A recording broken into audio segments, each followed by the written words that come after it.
If ducks were to perform duck jibes, they would not even have to duck under the sail because their legs are so short.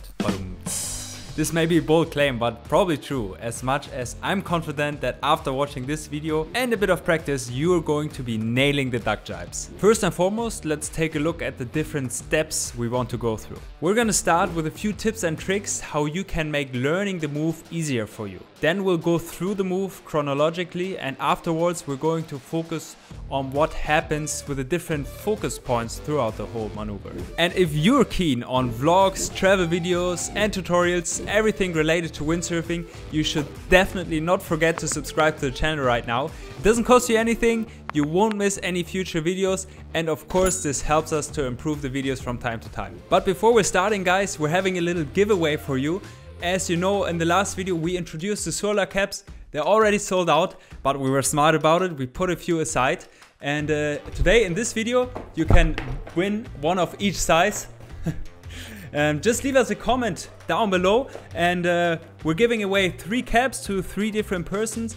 Leave us a comment, subscribe to the channel, all you gotta do, and good luck with the giveaway. How are you gonna make it easy for you? First and foremost, you should look for a flat water spot.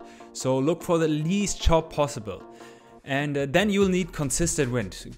So better don't go to a gusty spot. Both of these let you focus on the movements, and it's gonna get you good progress, and it's gonna keep you motivated. You can learn them in easy conditions, and then later on, once you have memorized them, you can take them in more difficult conditions.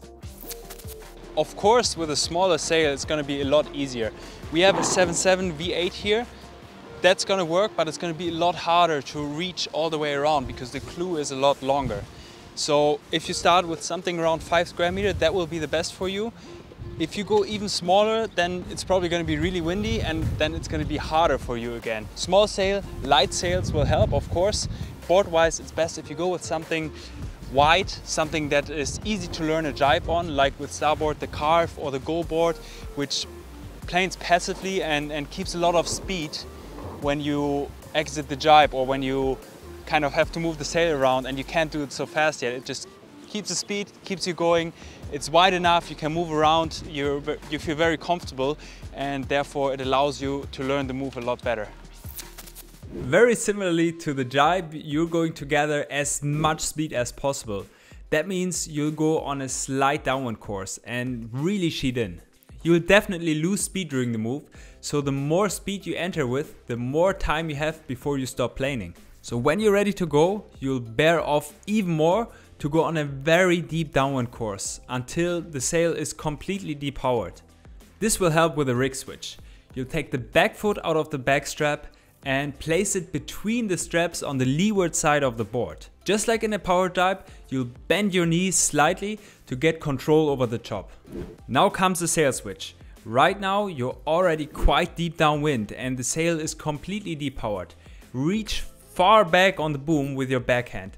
Very important to keep your body tension, because this is a moment where most people fall over to the front. And of course, moving the mast so far forward will throw you out of balance a little bit.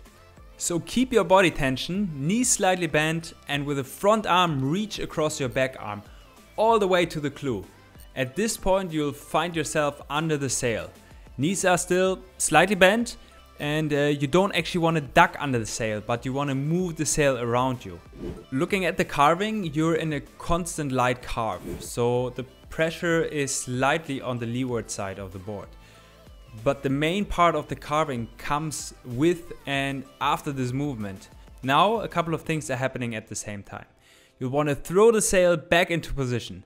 The most common problem is when the sail gets ripped out of your front hand when grabbing the new side of the boom. And this happens when you don't depower the sail. Alright, so listen closely, because this is the key to making a controlled duck jibe. You don't want to fight against the wind, so you gotta have to bring the sail quickly in a position where the wind can pass the sail from both sides. You're hopefully in this position when you have your hand at the clue. So pull the sail past yourself and stay as close as possible to the boom and reach really far. If you're practicing with a small sail and you have some practice, you can grab straight to the final hand positioning. This is a bit tricky, but most likely it'll be easier for you to grab somewhere in the middle of the boom and bring the second hand close or next to it, and then you will slide your front hand into the final position, just like this. As I said, you want to depower the sail, so you'll open it straight away and then get the pressure in slowly and controlled. To make it even easier, you should already start depowering the sail the moment you throw the sail past yourself. You have to guide the clue towards the nose of the board. That will help to have an open sail when you do the last bit of the carve. So you'll finish your carve when you're on the new side. And now that I have you at a point where you're doing exactly what I'm saying, I'm gonna ask you to head over to the second channel where you're getting a lot more insights into what we're doing, more vlogs, more content, more infos about windsurfing. It's in the link in the description and in the comments as well. So head over there, subscribe to the channel, and I'll see you over there. Eventually you're gonna have to switch your feet to the new side, which you're gonna do heel to heel. It's a quick two-step movement you already know from power jibing. The front foot goes next to the back foot, and this position you want to keep super short. And then your new front foot goes in between your mast base and front foot straps. In the exit, you'll want to bring the power back into the sail slowly and controlled. And before we run through the focus points, let's hear about the sponsor of the video, which is conveniently my surf shop, Surf Center. Here's what we do in a nutshell: a dedicated windsurf, wing and SUP shop in the north of Netherlands and super close to the German border. We want to see many people enjoying the lakes and seas, so on one hand we're organizing events, demos or clinics, so you can easily find the right gear, for example to learn the duck jibe faster, or get coaching and just share the sport with like-minded people. On the other hand, we try to accumulate expertise around windsurfing, winging and stand-up paddling and make it available for everyone in Europe. If for example you take a look at our website surf-center.com, you'll find a direct contact to our team riders or gear gurus who will answer all your questions and help to find the right gear for you. Let's take a closer look at your feet during the duck jibe. So you'll bear off, for which you need to engage the leeward rail. Take out your back foot out of the strap and place it between the two straps on the leeward side. Keep a slight pressure on the rail throughout the whole turn. You can always slightly adapt the turn so you don't come out on the new side too soon or too late. After shifting the sail, you'll carve a little harder, so you're gonna put a little bit more pressure on the rail. And then comes the foot switch, heel to heel and onto the center of the board, while coming out on a slight downwind. Looking at your hands, when you start sheeting in, you'll want to slide your backhand 10 to 20 centimeters towards the back to get a real wide grip. Once the sail is depowered, you can let go of your front hand. And now you will hold the sail only in the backhand for a short moment, so be sure to keep everything under tension.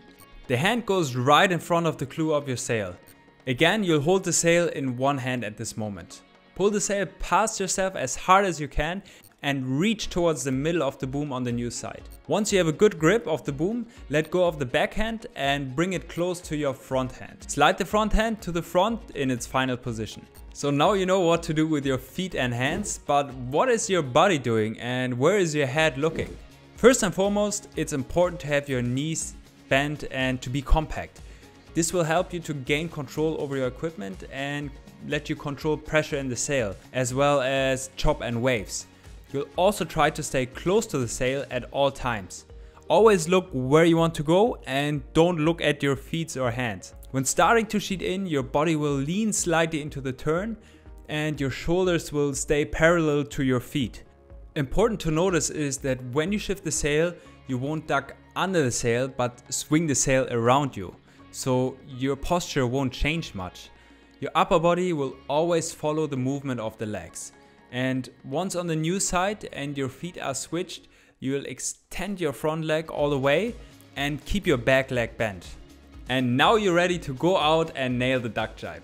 Give yourself a few sessions to learn this one and don't get frustrated and take it step by step. If you feel like you learned something in this video, be sure to leave us a like.